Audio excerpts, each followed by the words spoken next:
اب لوگ کہتے ہیں کہ جی ہمارے بچے بگڑ رہے ہیں،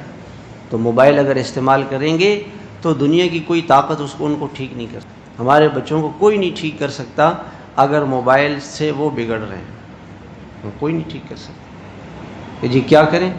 تو موبائل نہ دیں، کہ جی وہ مانگتے ہیں، تو اگر بیٹا پستول مانگے تو مجھے پستول چاہیے، میں نے پولیس والے کو دیکھا تھا راستے میں، اس کے پاس کلاشن کوف تھی، مجھے تو کلاشن کوف چاہیے، تو آپ کیا کہیں گے اسے؟ بیٹا کلاشن کوف آپ کے لائق نہیں ہے، اس کے وہ نقصان والی چیز ہے، وہ تو آپ کی جان چلی جائے گی اس سے۔ وہ نہیں میں نے پولیس والے کے پاس دیکھی، نہیں بیٹا آپ کے لیے صحیح نہیں، اس کو ہم سمجھائیں گے کہ بیٹا یہ آپ نہیں لے سکتے، یہ تو نقصان والی چیز ہے۔ اب وہ کہے کہ ابا مجھے تھوڑی دیر کے لیے آپ دے دیں، بیٹا نہیں یہ تو زہر ہے، زہر تو سانپ ہے، بچھو ہے،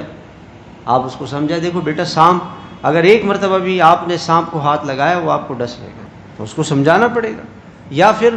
آپ تیار ہو جائیں کہ آپ کا بیٹا جہنم چلا جائے۔ آپ کی بیٹی کے پاس موبائل ہے تو آپ کی بیٹی گناہوں سے نہیں بچ سکتی، کوئی ضرورت ہو، بہت زیادہ شادی شدہ لڑکی ہے، کوئی ضرورت کی بات شوہر سے کرنی ہے، چلو وہ جو موبائل سادہ والا جس میں صرف وہ فون ہوتا ہے بس وہ بھی، لیکن وہ بھی بہت خطرناک ہے۔ جتنا نوجوانوں میں کیا، وہ تو شادی شدہوں کو بگاڑنے والی چیز ہے، تو نوجوان اس سے کہاں سے بچیں گے؟ تو شادی شدہوں کو اس نے تباہ کر دی، اور باطل نے یہ ساری چیزیں مسلمانوں کو خراب کرنے کے لیے بنائی ہے۔